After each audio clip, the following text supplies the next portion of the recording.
नमस्कार साथियों, मैं एक नई वीडियो के साथ आज राष्ट्रपति के टॉपिक के साथ। राष्ट्रपति का टॉपिक वैसे तो इंडियन पॉलिटी का टॉपिक है, लेकिन ये बहुत से एग्जाम्स में पूछा जाता है। जैसे सेकंड ग्रेड का फर्स्ट पेपर है या फर्स्ट ग्रेड का फर्स्ट पेपर है, तो दोनों में राष्ट्रपति का टॉपिक जो है वो इम्पोर्टेंट रहता है। तो जब हम राष्ट्रपति की बात करते हैं तो इसके अंदर तीन बातें निकल के आती हैं। पहली, तीनों सेनाओं का प्रमुख।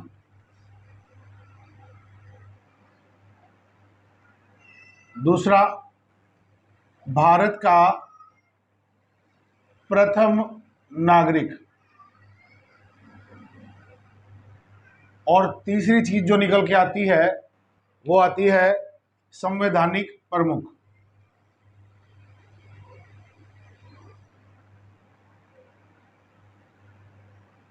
अब साथियों, इन्हीं चीजों को समझने की पहले हमें जरूरत है। पहली चीज, भारत का प्रथम नागरिक होता है, और दूसरी संवैधानिक प्रमुख। हमारे देश में प्रजातांत्रिक शासन व्यवस्था है, और प्रजातंत्र के अंतर्गत शासन का जो आधार है वो है हमारा संविधान। हमारे संविधान के अनुसार, संविधान के सिद्धांतों के अनुसार जो है हम लोग शासन करते हैं। और यहाँ पर यह राष्ट्रपति जो है वो संवैधानिक प्रमुख होता है, यानी कि हमारे देश का सर्वे सर्वा, जिसके अंदर सारी की सारी शक्तियां विद्यमान हैं। उसके अलावा तीनों सेनाओं का प्रमुख होता है। यहाँ पर हमारी जो जल सेना है, थल सेना है, और जो वायु सेना है, इन तीनों सेनाओं का राष्ट्रपति जो है वो प्रमुख होता है। और इन्हीं के कहने पर सेना के अंदर मूलभूत परिवर्तन या जो भी कार्रवाई होती है वो राष्ट्रपति के नाम से ही की जाती है। अब हमारे संविधान के अंदर राष्ट्रपति के लिए अनुच्छेद दिए गए हैं, उनको एक एक करके हम देखने का काम करेंगे। ये राष्ट्रपति का टॉपिक जो है ये वैसे भी ग्रेजुएशन के अंदर भी बहुत इंपॉर्टेंट रहता है। अगर मैं +2 की बात करूं उसके अंदर भी इंपॉर्टेंट रहता है। तो राष्ट्रपति के जो अनुच्छेद हैं, जो आर्टिकल हैं, वो आर्टिकल 52 से शुरू हो जाते हैं। आर्टिकल 52 क्या कहता है कि भारत में एक राष्ट्रपति होगा। भारत में एक राष्ट्रपति होगा। एक एक अनुच्छेद की बात कर रहे हैं। नेक्स्ट आता है अनुच्छेद 53, इसको आर्टिकल 53 भी बोला जाता है, जिसके अनुसार भारत के सारे आदेश, यानी कि भारत सरकार के सारे आदेश राष्ट्रपति के नाम से जारी किए जाएंगे। सारे के सारे जितने भी आदेश हैं वो राष्ट्रपति के नाम से जारी किए जाएंगे।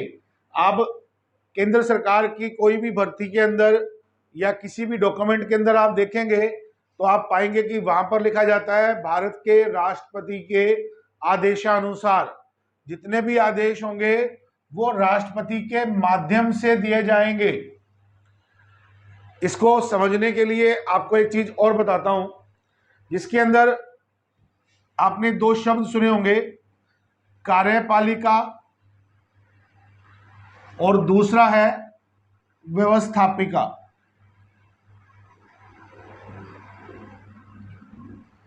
व्यवस्थापिका का काम क्या है? व्यवस्था बनाना, यानी कानून का निर्माण करना।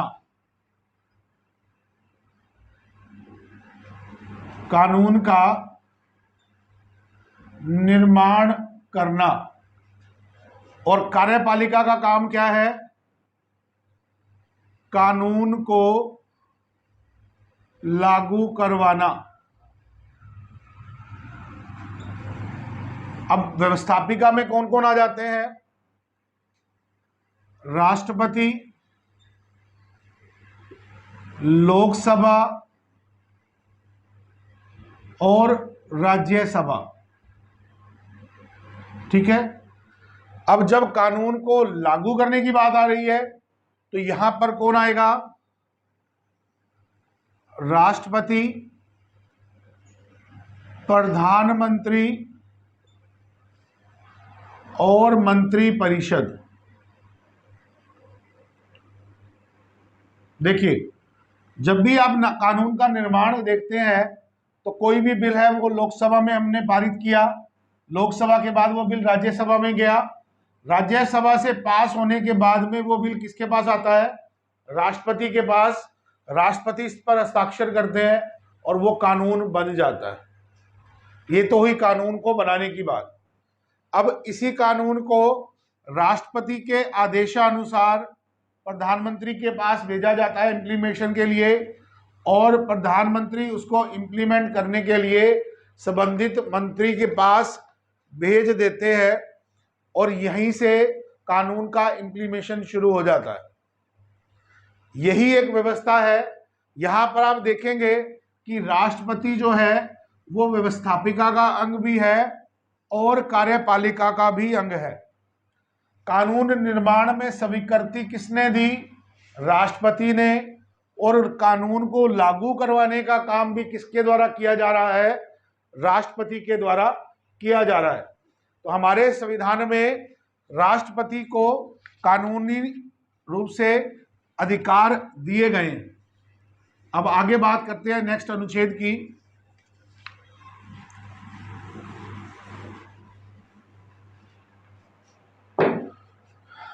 नेक्स्ट अनुच्छेद आता है अनुच्छेद 54, आर्टिकल 54। इसमें क्या कहा गया है? इसमें राष्ट्रपति का निर्वाचन मंडल दिया गया है। क्या दिया गया है? राष्ट्रपति का निर्वाचन मंडल दिया गया है। यहां पर देखिए, निर्वाचन मंडल में कौन है? लोकसभा के निर्वाचित सदस्य,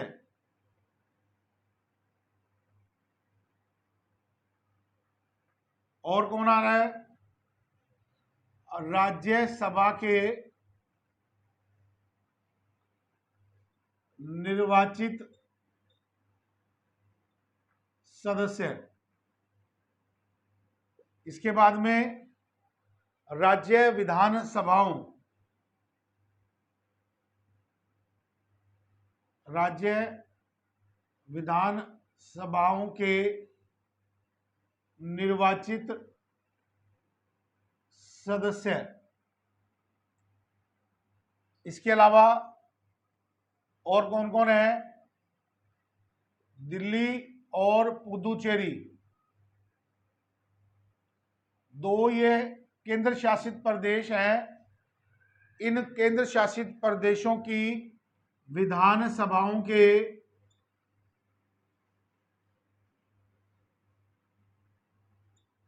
निर्वाचित सदस्य। अब आप देखेंगे कि मैंने हर जगह पे एक निर्वाचित शब्द लिखा है कि जो निर्वाचित सदस्य है सिर्फ वे ही राष्ट्रपति के निर्वाचन में भाग लेंगे।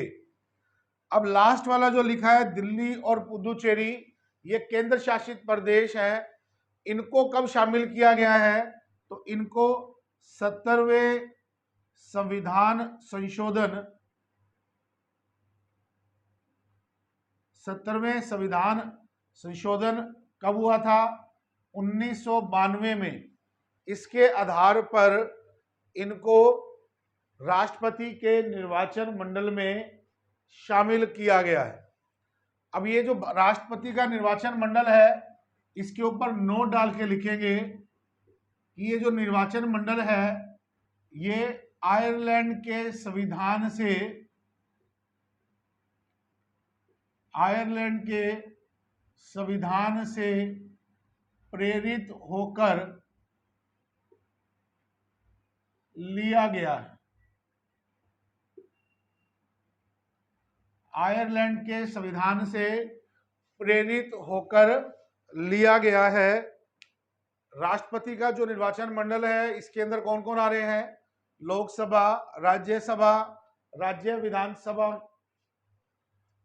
के निर्वाचित सदस्य, उसके अलावा दिल्ली, पुदुचेरी, इन दोनों केंद्र शासित प्रदेशों की विधानसभाओं के निर्वाचित सदस्य।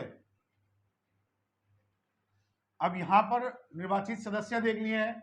अब देखते हैं कि इनका चुनाव कैसे किया जाता है। राष्ट्रपति का चुनाव कैसे होता है? तो राष्ट्रपति के निर्वाचन की जो पद्धति है वो आर्टिकल 55 में दी गई है। अब राष्ट्रपति का जो निर्वाचन है वो किस आधार पर किया जा रहा है? तो राष्ट्रपति का जो निर्वाचन है वो एकल संक्रमणीय अनुपातिक पद्धति के आधार पर किया जाता है।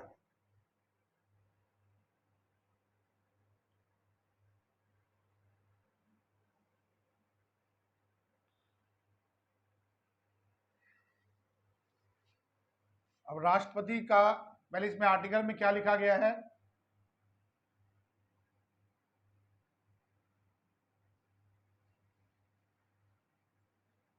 राष्ट्रपति का या राष्ट्रपति की निर्वाचन पद्धति। अब राष्ट्रपति का निर्वाचन कैसे होता है? एकल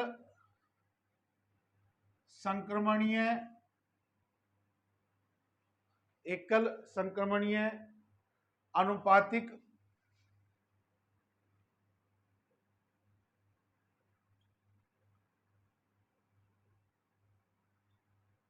प्रतिनिधित्व के आधार पर। अब ये वर्ड हमने लिख लिया, एकल संक्रमणीय अनुपातिक प्रतिनिधित्व। अब इसके अंदर वोट डालने के लिए एमपी भी आ रहा है, यानी कि सांसद भी आते हैं, और एमएलए यानी कि विधायक भी आते हैं। अब सभी का मत मूल्य एक जैसा नहीं हो सकता। अब मत मूल्य से पहले देखते हैं कि इनका निर्वाचन कैसे किया जा रहा है। अब राष्ट्रपति के लिए जो निर्वाचन है, इसके अंदर आपको कुल वैध मतों का 50% प्लस 1 मत चाहिए।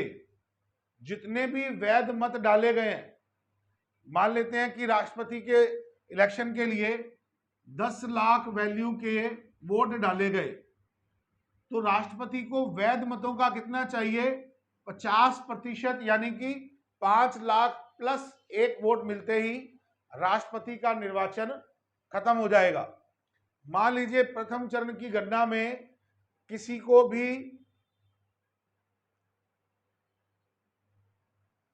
बहुमत नहीं मिला, तो फिर उसमें दूसरे चरण की मतगणना होगी। अभी तक सिर्फ एक बार दूसरे चरण की मतगणना हुई थी 1969 के अंदर।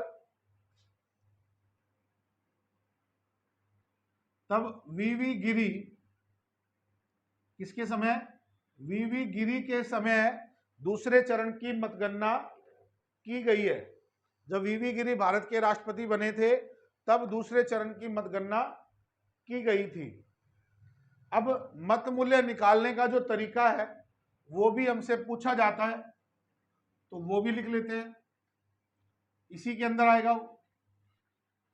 अब सांसद का मत मूल्य है और विधायक का मत मूल्य जो है वो दोनों ही अलग अलग रहते हैं। आपने निकालना है सांसद का मत मूल्य।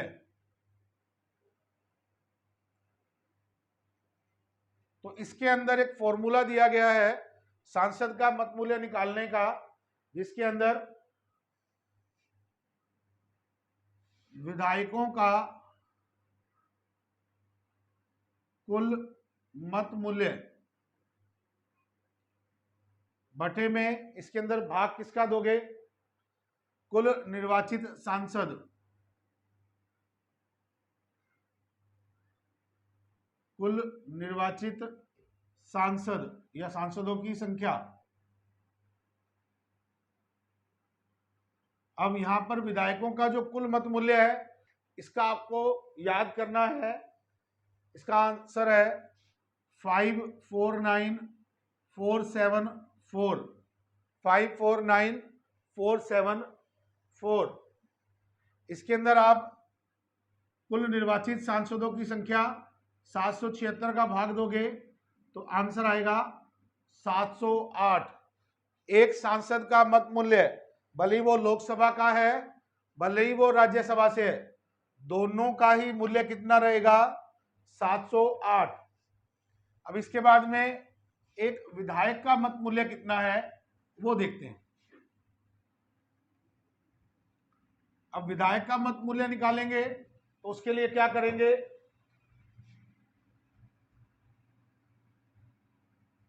विधायक के मूल्य में राज्य की कुल जनसंख्या,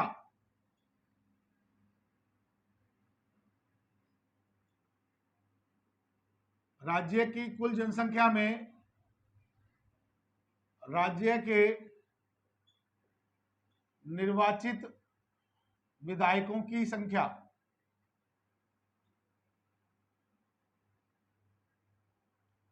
गुना में 1/1000।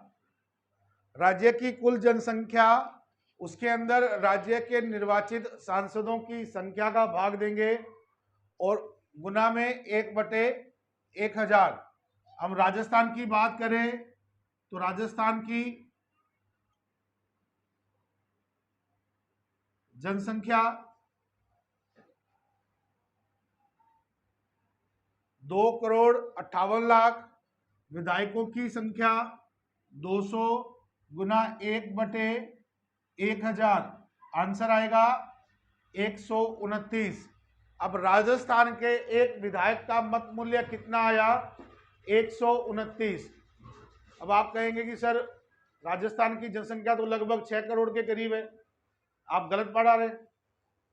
लेकिन साथियों ये जनसंख्या है 1971 की, ये जितनी भी कैलकुलेशन है ये 1971 की जनसंख्या के आधार पर है। अब इसको संशोधित करना था 2001 के अंदर। कब संशोधित करना था? 2001 के अंदर। इसमें एक अमेंडमेंट लाया गया, 91वां संविधान संशोधन, 91वां संविधान संशोधन लागू किया गया, जिसके आधार पर यहां पर जो अमेंडमेंट होना था इसको कैंसिल करके आगे पोस्टपोन कर दिया गया। अब ये 2026 के अंदर परिवर्तन किया जाएगा।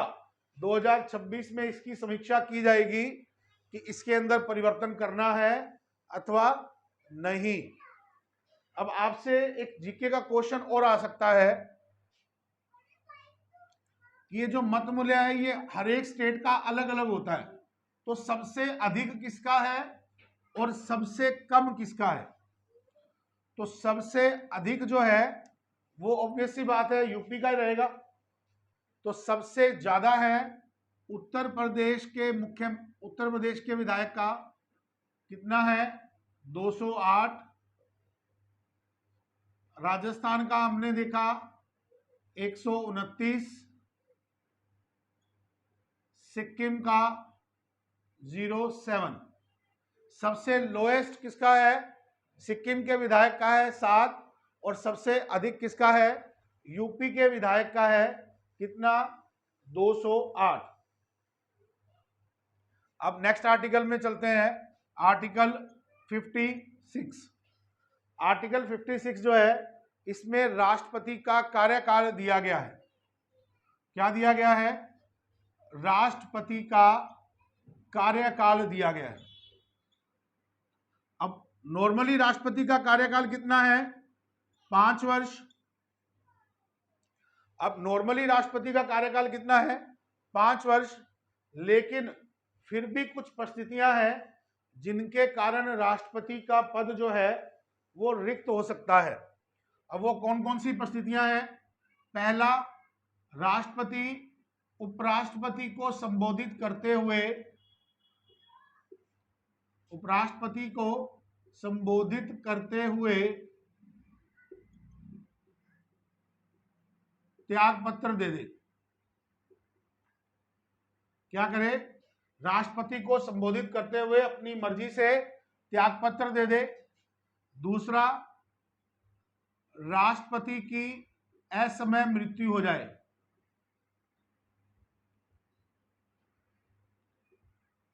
और तीसरा, राष्ट्रपति को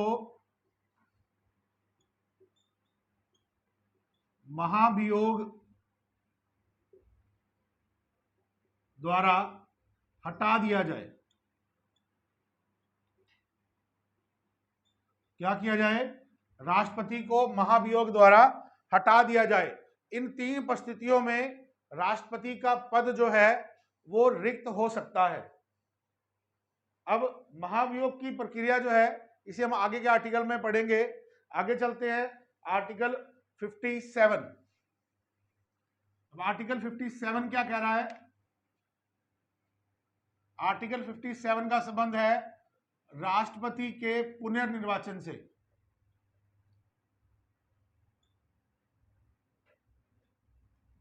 राष्ट्रपति के पुनर्निर्वाचन से संबंधित है। अब कोई भी व्यक्ति कितनी भी बार राष्ट्रपति बन सकता है, इस मामले में संविधान मौन है। संविधान में इस बारे में कोई चर्चा नहीं है। संविधान में कोई चर्चा नहीं।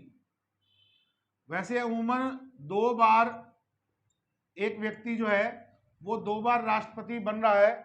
जैसे डॉक्टर राजेंद्र प्रसाद का जो एग्जाम्पल देखें तो वो 2 बार निर्वाचित हुए थे, 1 बार मनोनीत हुए थे। सबसे लंबा कार्यकाल उन्हीं का ही देखने को मिलता है।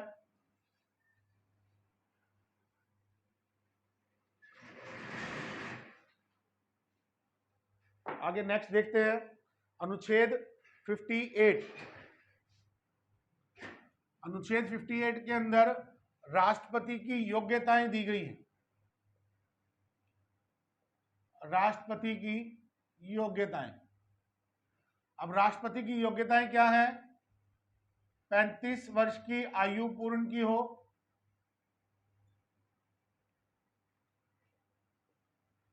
भारत का नागरिक होना चाहिए,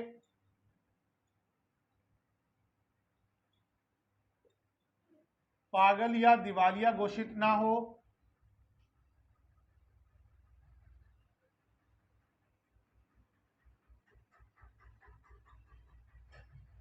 इसके अलावा पागल या दिवालिया घोषित ना हो, और क्या रहेगा इसमें?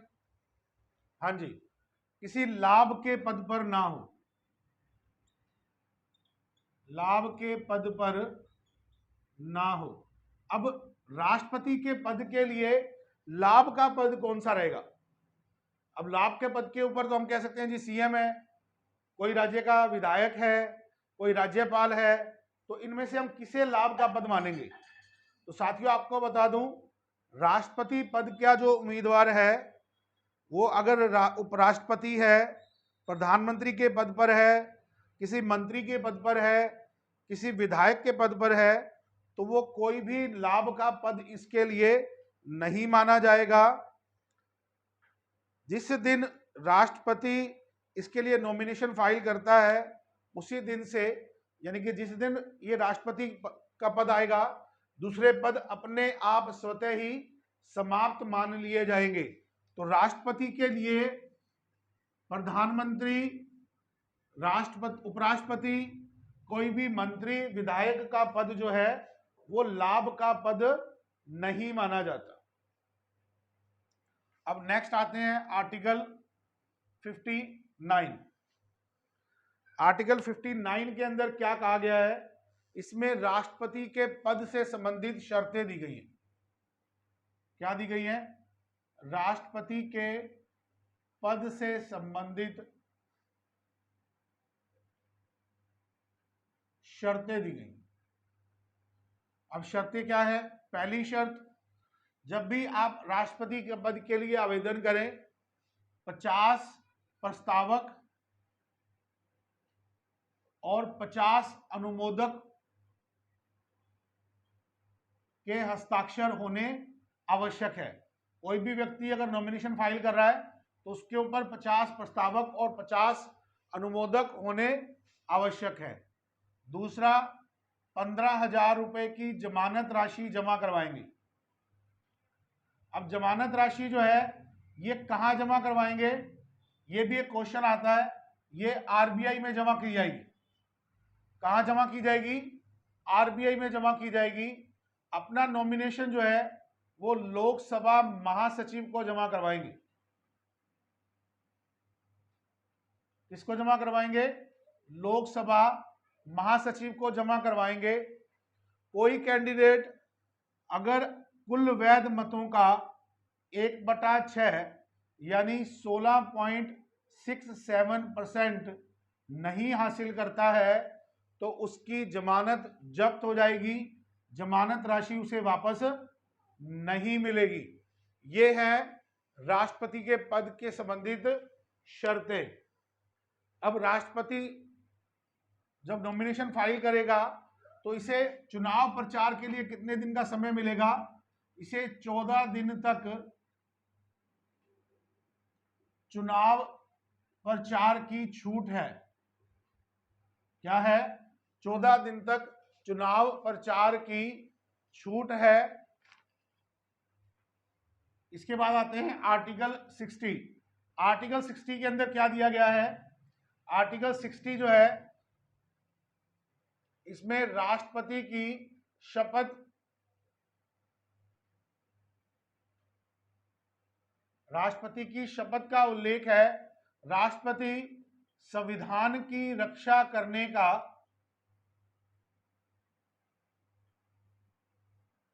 संविधान की रक्षा करने की शपथ लेता है। क्या करता है? संविधान की रक्षा करने की शपथ लेता है। तो साथियों ये था आज का वीडियो। आई थिंक काफी लंबा हो गया है। आई होप आपको ये आर्टिकल पसंद आएंगे, ये वीडियो पसंद आएगा। आशा करता हूं आप मेरे साथ जुड़े रहेंगे। जैसे पहले आपने सहयोग दिया है उसी तरीके से आप अपना सहयोग देते रहिए। धन्यवाद।